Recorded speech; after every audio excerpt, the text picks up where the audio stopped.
But I was also with somebody who she also took showers immediately afterwards. And then when we split up and I started dating someone new and I was showering after every time, she had the exact same reaction. She's like, "What's with all the fucking showers?" I'm like, "I just shower." And she was like, "Are you like religious?" She thought I was like crazy Christian, like having full shame shower. Yeah, showering the guilt off.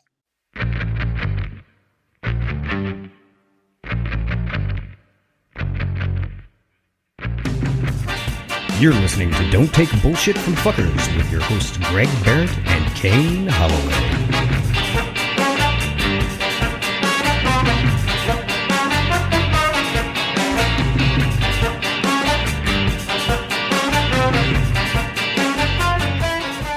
Hello and welcome to Don't Take Bullshit from Fuckers. I'm Kane Holloway. Hello and welcome. Hello and welcome to Don't Take Bullshit from Fuckers. That's a pretty good intro. I wonder if the listener just wishes we would settle on an intro, do it, and be done with it. Nope. I think the listener appreciates our attempts to make the show feel electric each time, brand new, as if they're, they don't want us to get old and stale, just like we don't want to get old and stale, So I listened to a podcast where they play the theme music and then the guy has to say, "And the race is on." And then he just said what the topics are. But every week he says, "And the race is on." Yeah. And he's old, and it just sounds like it's just and the race is on. Yeah. Is Max Verstappen? Then he poses the questions, like a real show would do. Get through the intro, talk about what the show is going to be about, then get about executing the show. And instead, we just play Charlie Dick around. There's just something about doing the same thing each time that would drag us down, like as two co-hosts of this show, that if we didn't have, I think we're uncomfortable with the concept that we're a show and that we have things that we do within the show. Yeah. Because each time we try to do like a thing that people expect of us, we're like, why can't we just be a normal regular show? And then when we try to be a normal regular show, all we do is shit on that. And so there's no happy medium with that's true. This co-hosts. we can't do it. However, speaking of shows that I would say essentially make this show a show, dating shows, right? Who would have thought that in my lifetime there would be a dating show, a dating show connected universe on Netflix where they are taking all the dating shows and taking contestants from each different dating show and mushing them into one show called The Perfect Match. What is this? Perfect Match brings together Netflix singles from Love is Blind, The Circle, and more mega dating shows. Too hot to handle? Those hot-ass hot people are going to be with the Love is Blind sixes. It's crazy. In the game of love, they'll play by their own. They added The Circle in there, which is not a dating show. Yeah, I know. I don't watch The Circle because it's just. I watched the first year and I watched the first 2 years of it. I only liked the first year and then I was done. The Circle is like if COVID hit and then you took all of the fun aspects, like all of the game aspects out of Survivor, and then you just made the lying to each other part of the show. And that's the part trying to guess if that person's a woman, if they're being catfished, if they are who they say they are. I don't get it. Halfway through an episode, I'm like, no, this isn't for me. But I thought people would be at least sexting each other or something provocative like that. Mm-hmm. it goes there, but barely. Like it just, I don't know. I just thought it would be more entertaining. Yeah, that's what I thought. In the game of love, they'll play by their own rules, says host Nick Lachey. He's taking over Netflix. Unreal. It says some of Netflix's most famous singles are getting another chance at love.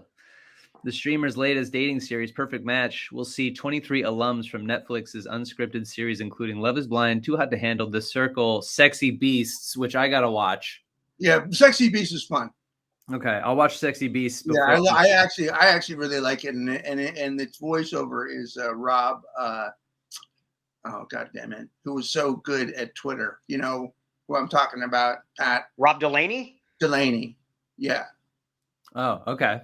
Yeah, he does the voiceover. It's great. They'll gather in a tropical paradise to find love, hosted by just Nick Lachey, apparently. I don't know what happened to his wife. It'd be funny if Vanessa and him split up. Oh, no. The show will follow reality stars as they compete. Vanessa's the better host of the two of them. I don't even give a shit. Leaps and bounds. She's the Chrissy Teigen of that relationship. Yeah, absolutely. But he's not the John Legend. No. No. No, he is not. Musically, he's the antithesis of John Legend. He's the antithesis of music. Yeah, I met him once. Yeah, that's right. You told me about that. Yeah. I met him at an event, and he asked me for relationship advice. I told this story on here. Yeah. We were at the Cosmos Fun Fearless Males, and I was being awarded a Fun Fearless Male. And That's right. Yeah. You are fun and fearless. He asked me how to get over Jessica Simpson, and I said, make a good album. You know what? And that's actually really good advice. Like, it is. I meant it seriously. I didn't realize it would come off as an insult. I can still see his face after I said that. We didn't have any conversations after that. It's just, yeah, like if he were to blow the roof off of the music industry, like somehow just transcended his own reputation into this, like he was able to pull a Harry Styles or a Justin Timberlake and just do something that like everyone was like, I'm clamoring to listen to the new Nick Lachey album, then yeah, he'd have no problem getting over Jessica Simpson. That's really, really good advice. Put your head down and get to work. But old boy was like, what's wrong with my music? Nick Lachey, the show will follow the reality stars as they compete to form relationships. The most compatible couples will play matchmaker. According to the official synopsis, the matchmakers will have the power to break up other couples and send them on dates with singles they invite to the villa. This sounds like a mess. I know.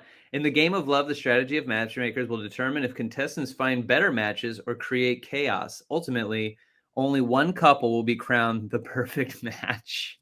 The thing they're looking for there is chaos. Yeah.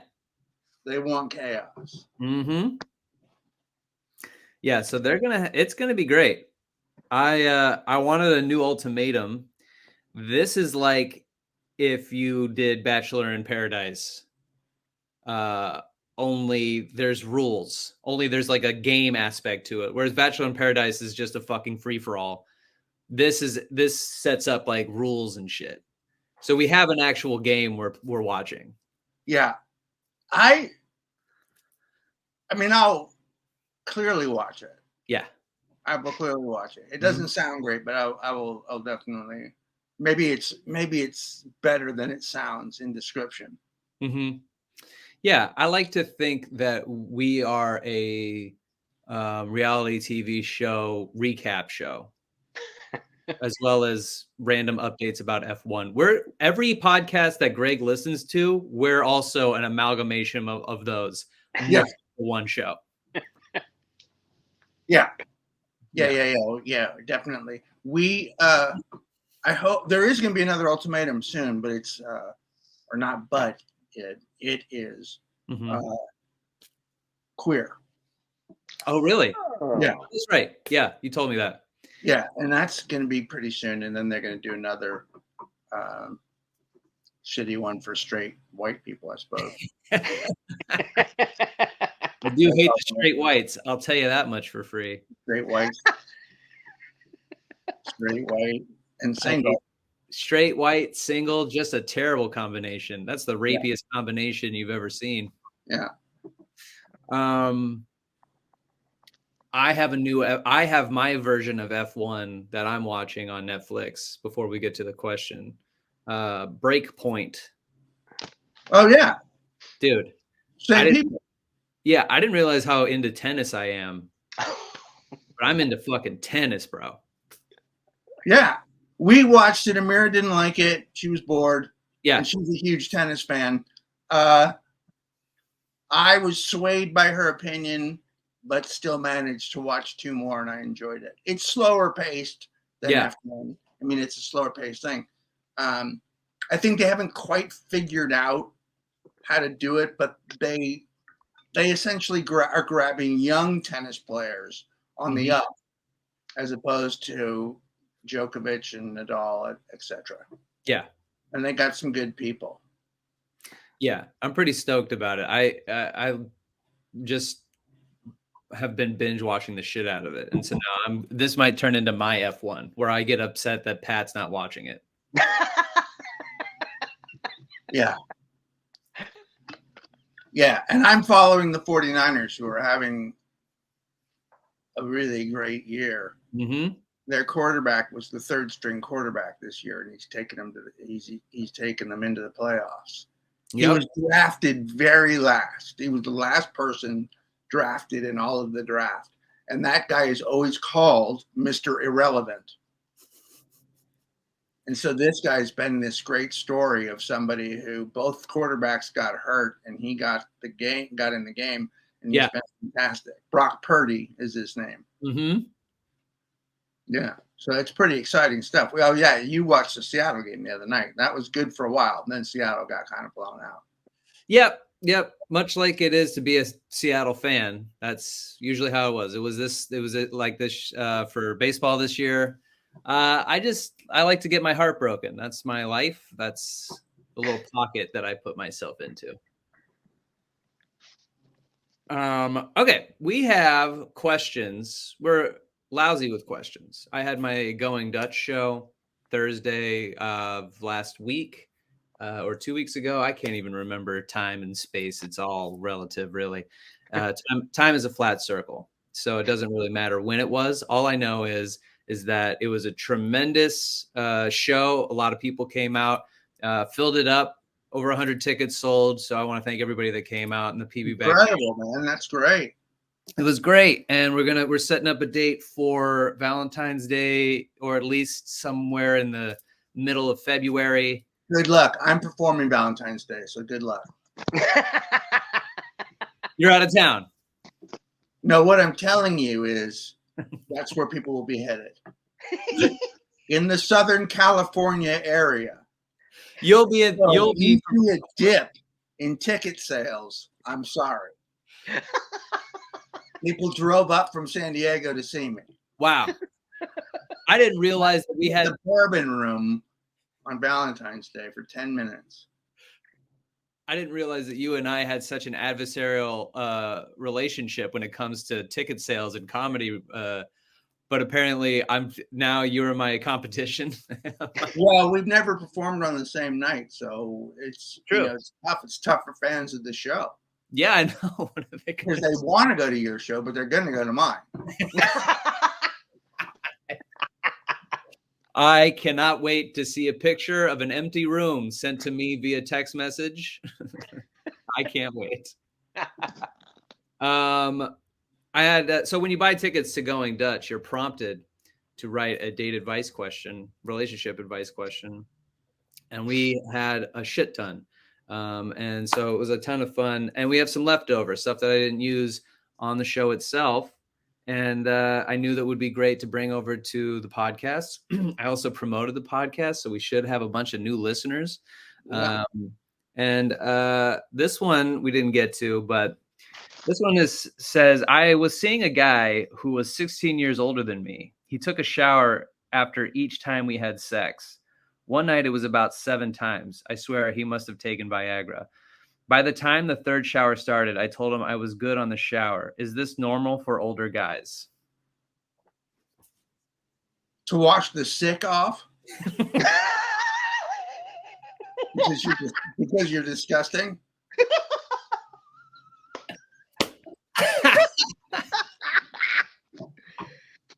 Yeah. I shower after every time. It becomes tedious. I don't. I shower after almost I would say almost every time, with a few exceptions. I don't. Really, you don't at all? I'll shower in the morning. Sure. I mean, I get that. I've had that like train of thought before, but yeah, I don't know. I just Here's the thing. I have to do my hair after every time I shower. Okay, well, that's not something I factor in. Well, I don't want to have to do my hair. You know what I mean? Yeah, sure. Why don't you just wear a baseball cap in the shower?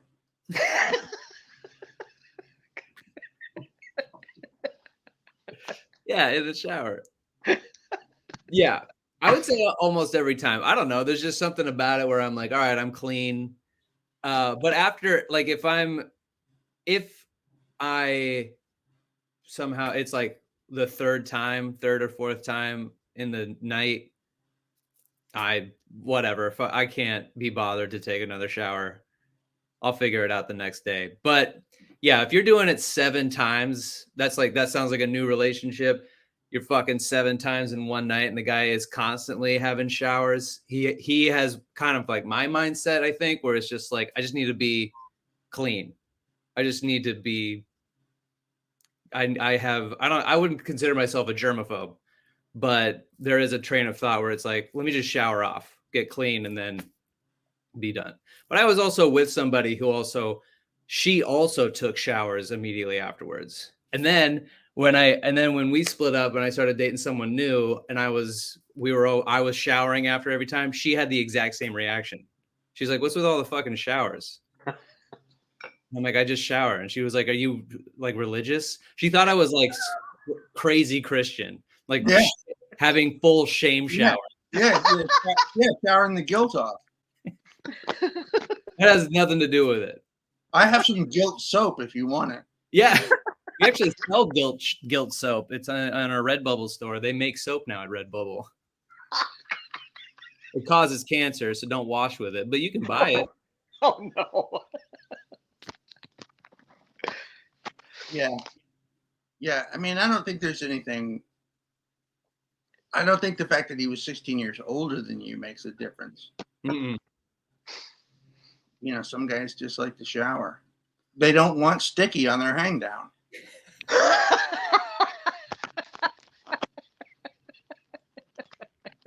Yeah, that's essentially it. I think I just found the title for my biography. That's true. You are autobiography, rather. You're in the middle of a memoir. Yeah, I'm gonna call it "No Sticky on My Hang Down." The Greg Behrendt story. That won't disappoint my kids. That won't embarrass them.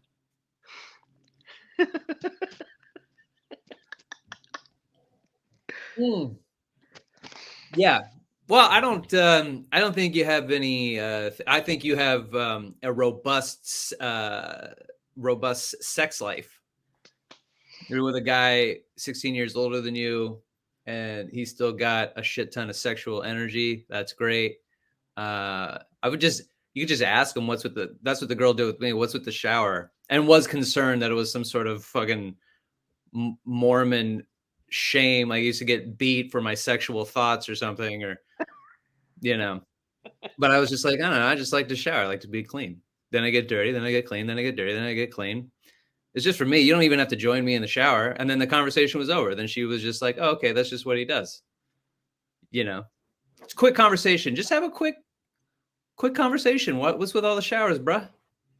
And then it's over. Amira just uses a hose on me.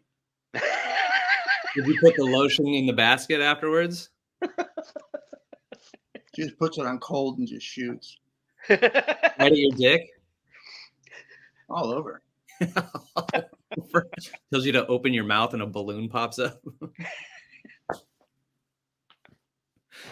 All right, we'll be right back.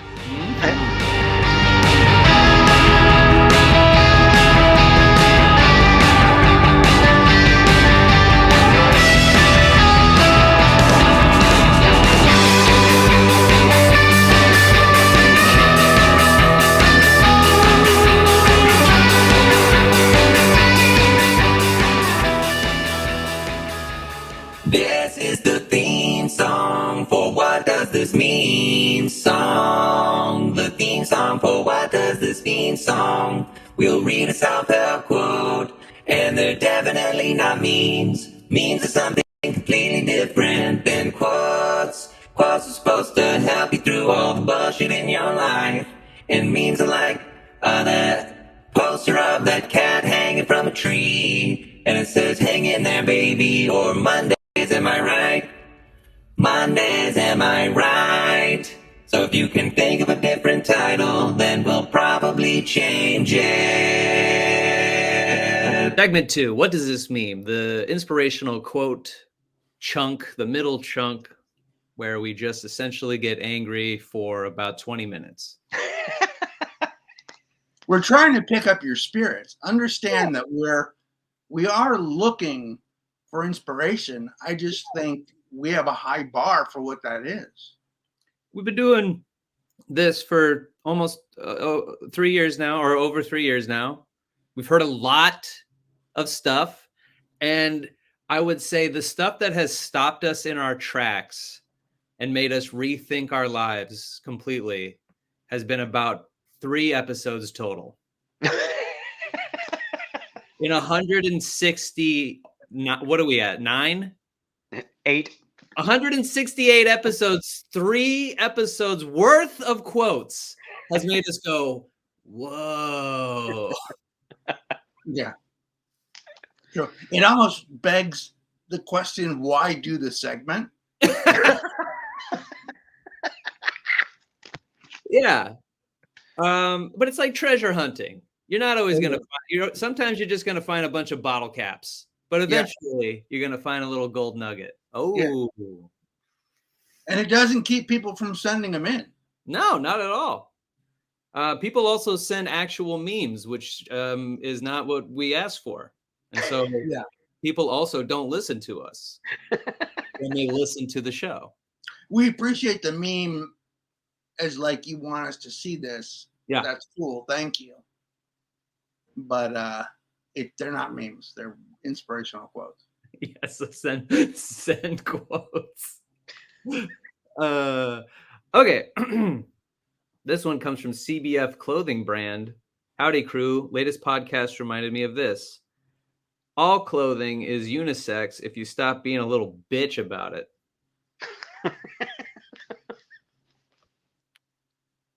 Yeah, I think that is actually true. Yeah. Damon. Yeah, I suppose. Yeah. Wear what you want to wear. Yeah. Who cares? I do, however, care, and it takes me a long time to get dressed. Yeah, me too. So I'm a little long time, but I care a lot about what I wear. Yeah. I put a great deal of time and effort into, and I need to change up some style. I think the joggers are out. I need to change up my style. I know. I went for a whole jogger thing. I'm still keeping them, but they're going to be used as actual joggers now. I think you should wear Dickies. Dickies? Yeah. Oh, okay. Let me go into some. I'll go. I'll go. Dickies are cool. They're kind of skate looking. They're kind of blue collar. Dig it. And they don't wrinkle. They're I love cool. Dickies are cool. They're slim, and you're slim, so you could wear them and make them look good. Yes. All right. Yeah, Dickies. I'm going for Dickies. Damon sent one that essentially says that not every ghosting is actual ghosting.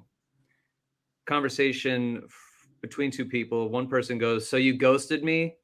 And this person says, "No, I didn't. Your conversation skills were below par, and I carried the conversation all the time. You are nonchalant, inexpressive, and your idea of taking on an interest in me was a constant, 'How was your day?' Having a conversation with you was not mentally stimulating. I didn't ghost you. I just stopped entertaining mediocrity." Oh, shit. Wow, that guy was definitely on coffee when he wrote that. God damn. And then the person responds with, "Wow." Perfect. Perfect response. Over in our Discord, DTBFF podcast on our Discord, not hard to find. We have quite a few things here. Let's see here. I would just mention that our listener Geekiana's on a job search hunt, and she's wondering if this meme is too much for her LinkedIn page, and then read it. Okay. Listener Geekiana is currently on a job hunt right now, and she is beefing up her profiles, and she's trying to figure out if this meme is a little too much for her LinkedIn profile. The meme is, "As I look back on my life, I realized that every time I thought I was being rejected from something good, I was actually being redirected to something better." And she wants to put that on her LinkedIn page. For who? I don't know what LinkedIn. I don't know what LinkedIn is. I guess it reflects a positive mental attitude. Yeah. So, I mean, I don't think it's. I wouldn't put it on there. No, I wouldn't put it on there either. But what is, Pat, what is LinkedIn? Because I've never used that before. Oh, LinkedIn is like a business. It's a business. Like you put your job. It's a job hunting site, really. Okay. And you have your resume up there, and your work, your whole work life and what you're doing, and then you say you're looking for jobs, or you network. It's for networking for jobs. And yeah, no, then definitely don't. No, definitely don't put that. I mean, it's a nice thing for you to look at, but I don't think everybody else has to. No, it's kind of like it feels like, remember MySpace, and you design your own page specifically for you, but really you're the only one looking at your MySpace page going, "This is a fucking good page." I've never gone to anyone else's MySpace page when MySpace was huge and was like, "That's a good MySpace page. I need these things." I spent hours designing that thing, and my friends no one commented on it. And that's kind of what this feels like, is like, if you're going to do business stuff, I would just more think about your own, project what you want to project based on, your own experiences. And so, write down those, and maybe you come up with your own quote, like an original quote that you thought of in your time looking for jobs, or your time in your life, instead of putting out these quotes. But yeah, because I don't think anyone's going to read it, and not that they would read it and then decide to reject you or not. What about the quote, "Lick the stamp and then send it"? That's what Daniel Ricciardo said when he passed somebody in F1. Lick the stamp and then send it. Yeah. Let's see. The best athletes are the best. Athletes say the darndest things. Yeah. He goes, "How about this one instead? My name is Inigo Montoya. You killed my father. Prepare to die.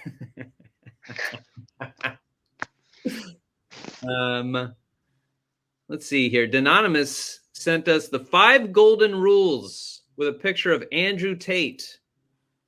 I got about 20 minutes into his into that Vice documentary episode. He's the thing I've noticed about him is not only on top of him just being an incredibly horrible, distasteful piece of shit, is that he is a corny man. That guy is painfully unfunny and tries. Listen, he's got a ton of money based on manipulating young men into getting their power back, quote unquote. But that dude tries too hard, way too hard to be. And he is legitimately, I would say he's actually stupid. Yes, he is fucking dumb. He isn't saying anything nobody hasn't heard before. Yes. The fact that he has been able to sucker that, I mean, the amount of money he's made off of people. And then you have to watch the whole thing, but like they interview some of the guys, and the guys are pathetic. Yeah. They're so broken, and they're looking for absolutes. Yes. And this guy is nothing but absolutes that are ridiculous. He's like, have a sword around the house so that you feel like the king. Yeah, there's nothing more try hard than that.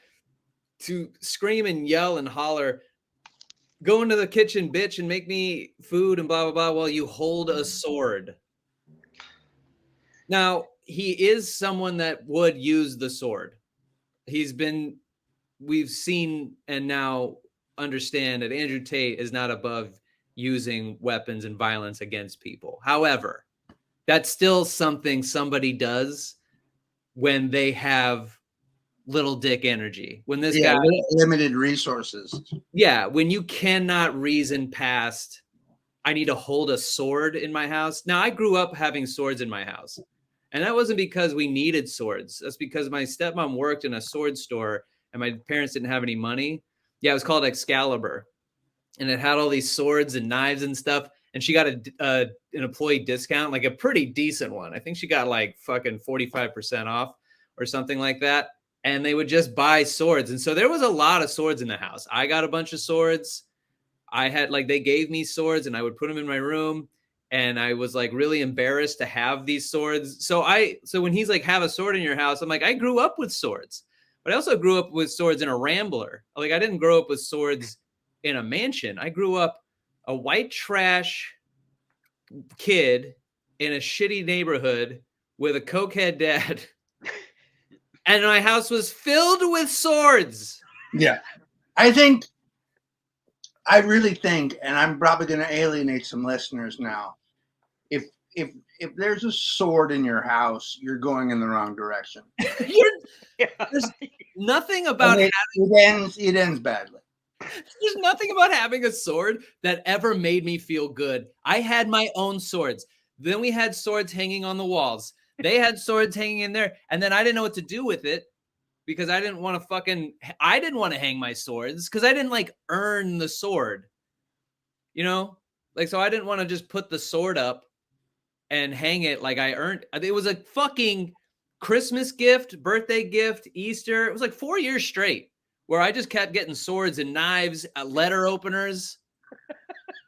It didn't make me feel better. In fact, when I got a girl in my room, there's a bin that I had that had I put my baseball bat in there and I had a golf club and an umbrella. And then I had 9 swords in there. So when we go in, I got to be I can't pretend they're not there, but I'm not holding them, being how sick is my sword collection? I did not want them out, but I had to keep them out in some way. Otherwise, I'd hurt their feelings. Oh, jeez. They were real swords. Wow. I know. I remember the girl, her name was Hannah, and I brought her in, and I'm like, like chilling, like we're gonna watch a movie, and I suggested we watch Texas Chainsaw Massacre. So I'm like, hey, let me bring you into this movie, or bring you into my room so we can watch this hyper violent, scary movie about quote unquote real events, about people being mutilated and having their skin torn from their body. Also, in the corner, you're gonna see a fucking basket of swords. She was a little tense while we were laying in bed. Let's just say that. She was like, I wonder if this is the last movie I'm ever going to see. It never made me feel good. So Andrew Tate is a fool for having his sword idea. But here are the 5 golden rules. Be strong, but not rude. Be kind, but not weak. Be bold, but don't bully. Be humble, but not shy. Be proud, but not arrogant. Why is Andrew Tate the picture for these rules? I don't know. He is the opposite of all of those rules. He's rude, weak. He's a bully. He's not humble, and he's incredibly arrogant. Why is he the fucking picture? I don't know. Denonymous. Denonymous, explain yourself. And then Laura Rue sent a picture. It's a guy in a hoodie with a microphone. White guy, kind of looks like me, and it says funeral beatboxing. I don't know what that means. It's a guy who will come to your he will come to the funeral and he'll beatbox for you. And Laura says, Kano, is this you? That sounded great. That's all we have from listeners. Greg, what do you have? I'm going to have that beatboxer at my funeral. Yeah? You want me to Yeah, throw everybody. People will come and they'll think he's going to play this music, or they're going to have this kind of thing said, or it'll be really funny, or, you know, figure something out. And I'm just going to have that beatboxer. Can I do it?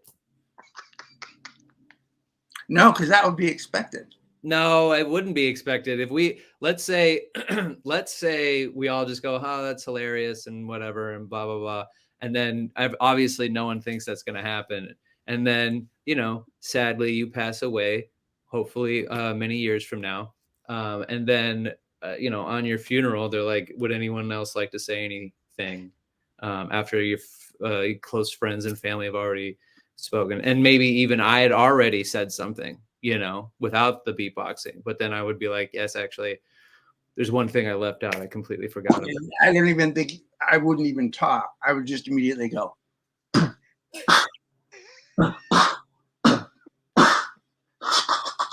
Or whatever. However that goes. Yeah. That's, by the way, the first, only, and last time I will ever beatbox.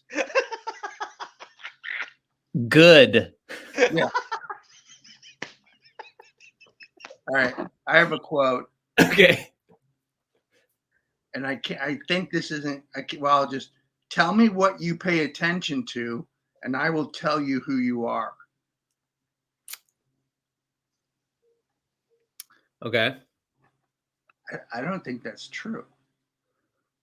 I would like to tell them what I pay attention to during certain moments of pure anxiety. Then I would like you to tell me who you think I am. Because it's like 12 things I'm focusing on. All I can think of is I watch F1. So what does that make me?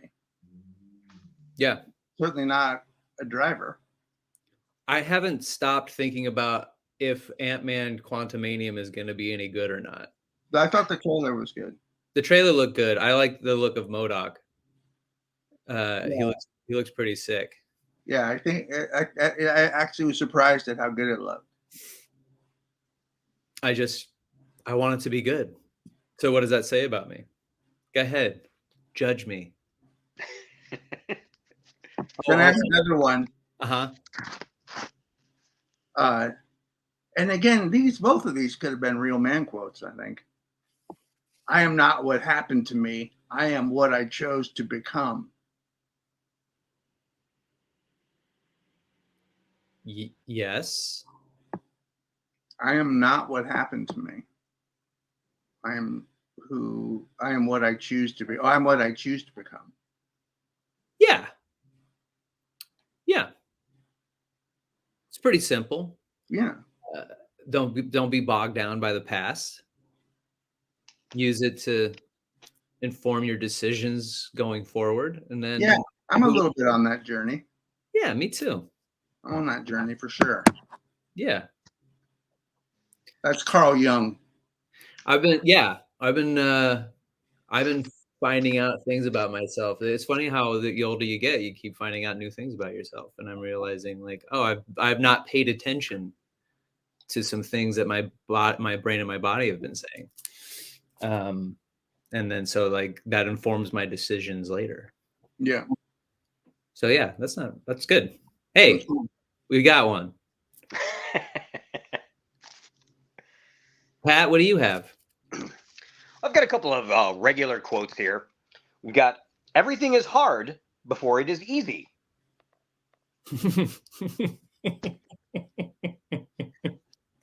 No. Boo. Boo. No, sometimes things are hard. Sometimes things are hard and then you quit. Yeah. Sometimes you can't do it. Yeah. That one was from Gotha. Oh. Yeah. Good luck, Gotha. It's Goethe. Yeah. Goethe. We've also got, be strong enough to let go of the people who let go of you. Okay. All right. Yeah. Mm-hmm. Mm-hmm. Sure. I do a good job of that. Okay. I let go of some people. I keep my circle small. Yeah. That's all right. Sometimes by design, sometimes by that's just how I have a lot of very lazy friends. And so my circle is small for a long time until it isn't, you know? Yeah. I get you.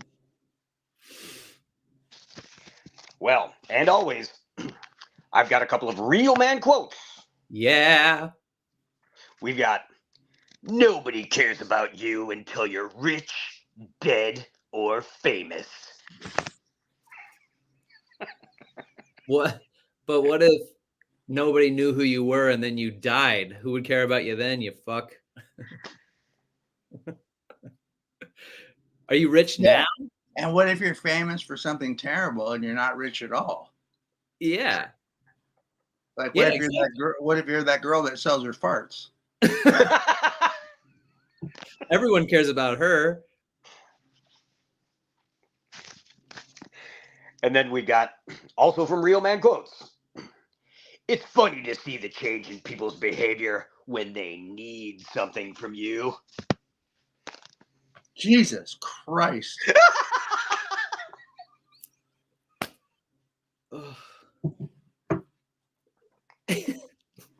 These aren't helpful at all. Who would like? You're not helping. You're not helping. You're just perpetuating. But there must be somebody reading his things and going, "Fuck, he's right, man." Yeah, but there's no He's like. right. He gets it. In the captions to just be like, yeah, sometimes you're gonna have people who want to take from you or whatever, and here is how to recognize that or what. It's just fucking. Do you ever read the comments? No. I think it's time. I'd be interested to see what some of the comments are on those things. Yeah. There must be people who are like, "You're right, bro," or just like exclamation points or applause. Yeah, a ton of emojis. I would like to, or you're gonna see somebody's stories. There's got to be, as unhinged as those memes are, there's got to be just as crazy comments. I really hope there's somebody that writes, "What the fuck is wrong with you?" Yeah. It should be us. We should be commenting. Yeah, we should comment. What? Are you okay? Here's a helpline. Call the show. What about every week just posting the suicide prevention hotline?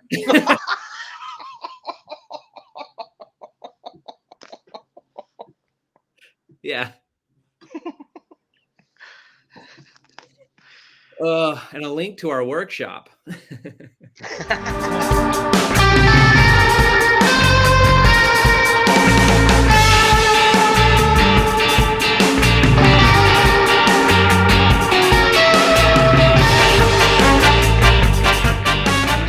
Segment 3, our most energetic, craziest segment there ever was or there ever will be. Look at Greg right now. Look at him. What's happening? You're fucking insane. The energy. I'm locked in. The energy crackling off of you. I can't. Too much. Yeah, I know. It's like I know. I bring a lot of heat. It's like staring into the sun. I can't. Yeah. Imagine being me. I can't. I can't do it. I would implode like a dying star. Over in our random comments in our Discord, Emily has some thoughts about reality TV show contestants. Says follow-up thoughts after the discussion on Too Hot to Handle. What does the aftermath look like for the people on the show? Do your kids find the show 20 years from now and see one of their parents down super bad? Do you show up at work and everyone knows you couldn't keep it in your pants for more than a day or two around a bunch of strangers? I love the idea that any of them work. That's what I'm saying. They show up for work where? Yeah, exactly. At the Handsome plant? At the hot kiosk? What are you talking about? I would say if you were on Too Hot to Handle, the entire idea of the show is to not have sex and create genuine connection, right? But you're super hot. And so no one's giving out their political ideals. The drama is within the little camp. No one's physically hurting or mentally abusing anyone through the process. And so if you go on Too Hot to Handle and you're just there to bang, and then you find out you're on Too Hot to Handle, and then you're relatively attempting to try to change your ways, when you're done, I think it's pretty good. If I was hot, like if I was too hot in my own life on a daily basis, then I would go on Too Hot to Handle. I wouldn't even think twice about it. Now, where I wouldn't go on is The Bachelor or Love is Blind, The Ultimatum. All of those are traps to tear down the human psyche, break everyone down into the worst possible versions of themselves, and then showcase that for the entire world. So after those shows, you're probably fucked. And those people have to have jobs because they're not too hot to handle. No, they're not. With the exception of Deep Tea. Yes. From last year's Love is Blind. Nobody else is making a life as an influencer, I don't think. I think they all have to have jobs. Yeah. And like if I was Cole from this season, I definitely wouldn't want my kids seeing that. Oh, yeah, no, absolutely not. Almost anybody that's been on The Bachelor, guy, girl, with the exception of, a few, I would say. If you go on, you're probably going to get your entire world flipped upside down in the worst possible way. But Too Hot to Handle sits in a pocket where I think It's just pushing out more people to be aware of how hot these people are. Love Island's pretty good too because people get voted on or off, and bad people don't stay that long, and good people make it all the way through. And they are trying to find real connections, and they have time to find, relative time in terms of reality shows, not in real life. It's still only weeks. But that one I think you can survive pretty easily. Yes. I think those shows, if they're just showcasing your body and your personality, great. Your philosophies and your ideologies and your political leanings, religious factions that you belong to, all of that stuff, when put into First off, it's safe to say that none of the contestants from any country on Too Hot to Handle have ever voted. I would love for them right in the middle of the whole thing to have them explain the different parts of our government. I would love them to point me to how to register to vote. Yeah. Let's see if they know how to register to vote, first of all, before they can fill out a ballot. Yeah. Too Hot to Handle, Love is Blind, and to a certain degree, The Bachelor. These are some. It just shows you how far you can get in life when you're good looking, and how little you have to do. Yeah, I kind of think it's pretty crazy that the Too Hot to Handle people are going on to this perfect match date with the Love is Blind people, because, like, more specifically, Bartise. That dude is going on a show to find love. If I had the season that Bartise had, I wouldn't go outside. Yeah.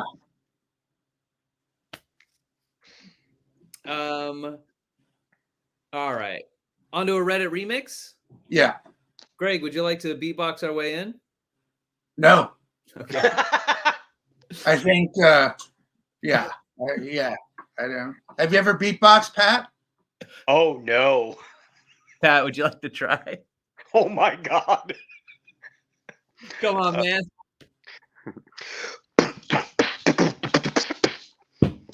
Oh, incredible.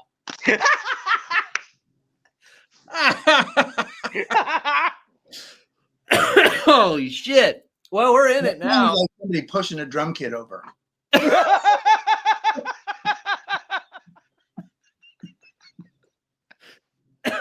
Yeah.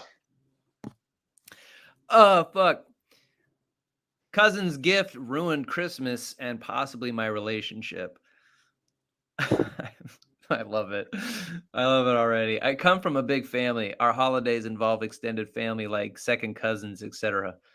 My fiance and I are in our mid-20s, and there are a lot of cousins in their 20s and 30s.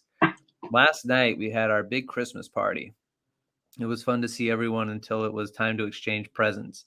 My cousin Anna, not her real name, hands out pink envelopes to all the 20s and 30 men who have married/dated into the family. My fiance received one and quickly put it in his pocket after opening it. I was distracted opening my gifts and didn't ask to look at it. About 20 minutes later, my cousin Rachel, again, not her real name, pulls me aside and says Anna is giving out cards with instructions on how to get a discount subscription to her OnlyFans.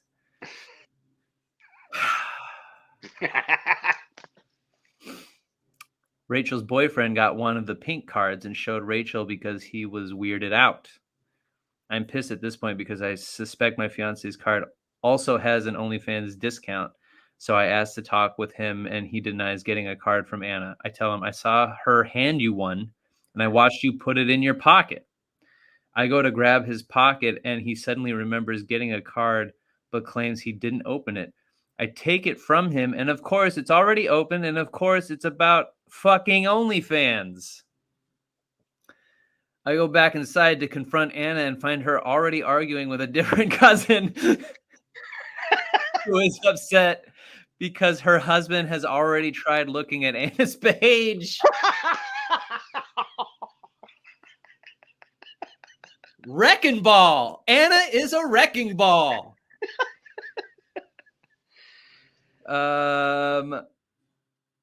Anna claims she's just trying to get her business off the ground and no one appreciates all the hard work and skills it takes to be successful in a digital career.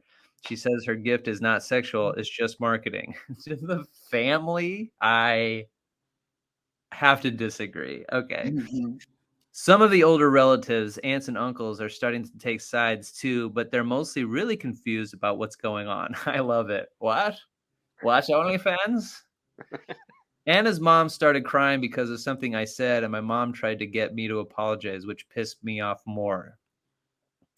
At this point, I leave with my brother and his husband because I don't want to spend the night with my fiance at home, and I don't feel like going with my parents when my mom is pressuring me to apologize.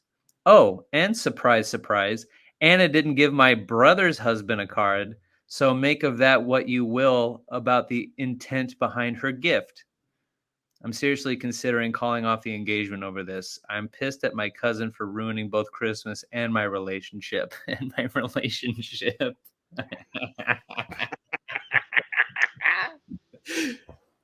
First off, why would you give a gay man an OnlyFans pass to your vagina? Exactly. It makes sense. Yeah. Why she gave them to family makes no sense. No, that's incredibly confusing. That's like people that invite their family out to their very first open mic set. Oh, no. Yeah, we don't have to get personal, Greg.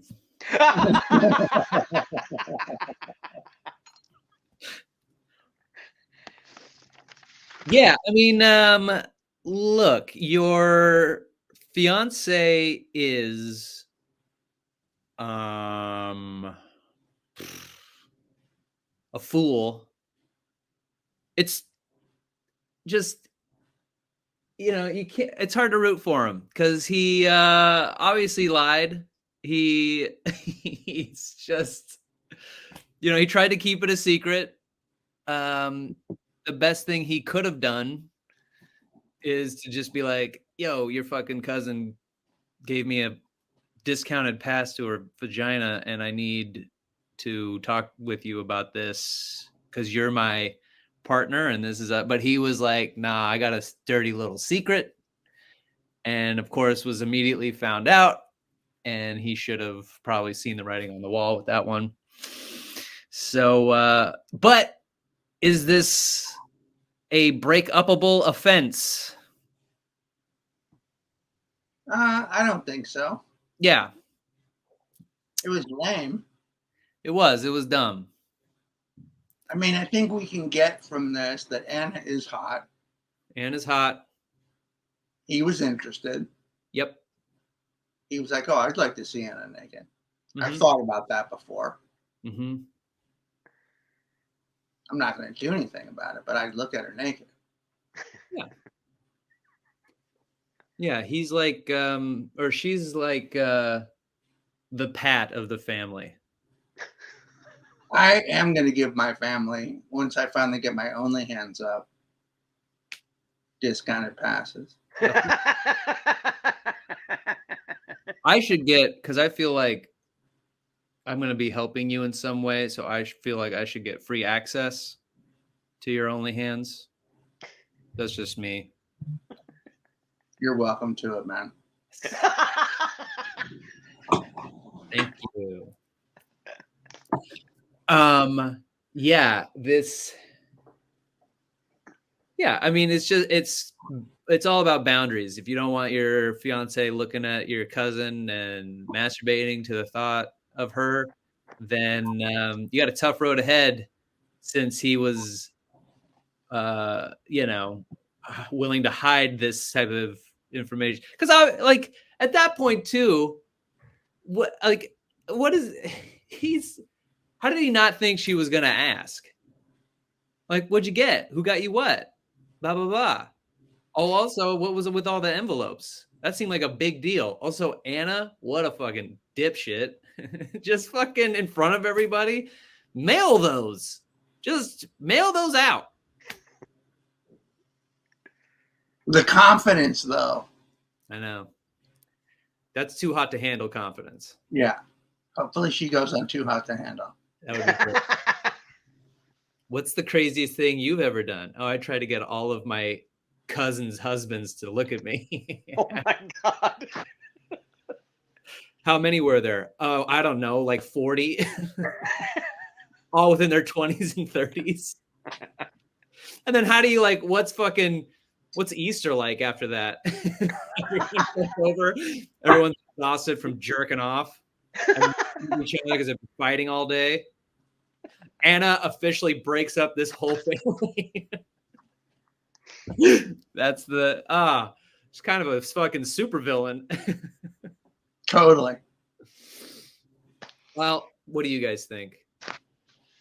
Anna go too far? Would you subscribe to her OnlyFans? Would you be mad at your fiance, husband? Would you be mad at your cousin? Would you do this? Would you pull an Anna and try to get? Also, I'm curious if you're a listener and you have a OnlyFans. How's that going for you? Yeah, let us know your success rate. How much marketing you do for it? People just stumble upon it, or how are you pushing it out there?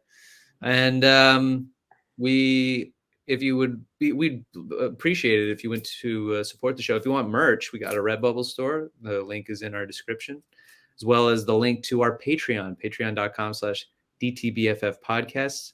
And you can check out bonus episodes there and video versions of this show. You can also, if you are at all interested in following the show, you should. It's on Instagram at DTBFF Podcast. Join the Discord, DTBFF Podcast. You can follow me on Instagram, Kane Holloway. I'm Mitch Gregors. I'm at DTBFF Producer Pat. You can also call into the show. What's that number, Pat? That number is 323-379-5544. Don't take bullshit from fuckers. Welcome. Hey there, if you like the show, you can find bonus episodes and more at our Patreon at patreon.com/DTBFF podcast. And then rate the show 5 stars on iTunes because it's the right thing to do. All music by the Rating Monarchs, produced by Patrick Kelly.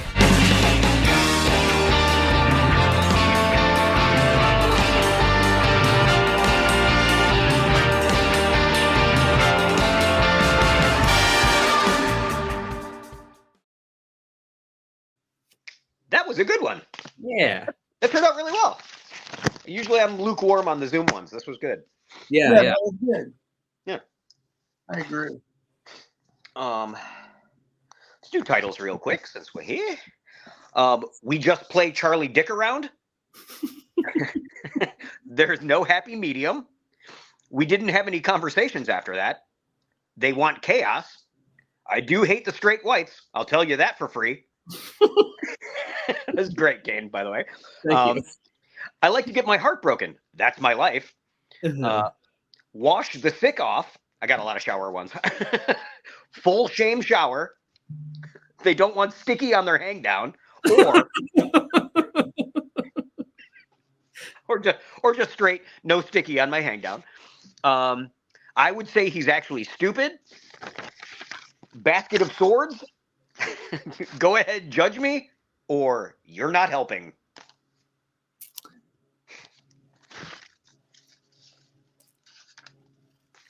Sticky on my hang down. It's funny. Or no sticky on my hang down. And then I do like full shame shower. There's something about that. Full shame shower. Or there's actually several good ones. Whatever you guys think. I like full shame shower, and I also like I hate the straight whites. I'll tell you that for free. Either of those. I like the no shame shower. Okay. Full shame shower. Done. No shame shower. Great. Is there a ticket link up for the Valentine's Day show, Greg? Do you know? I don't know.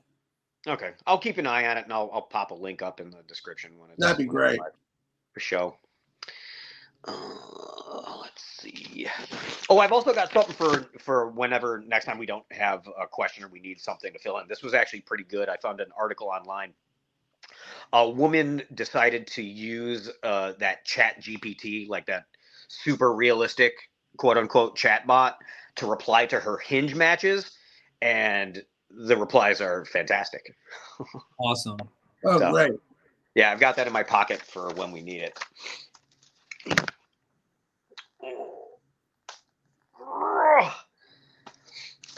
What are you guys up to today?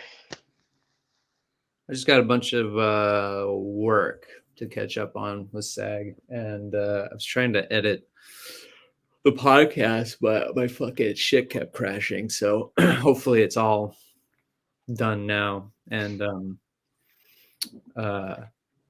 keep going on that.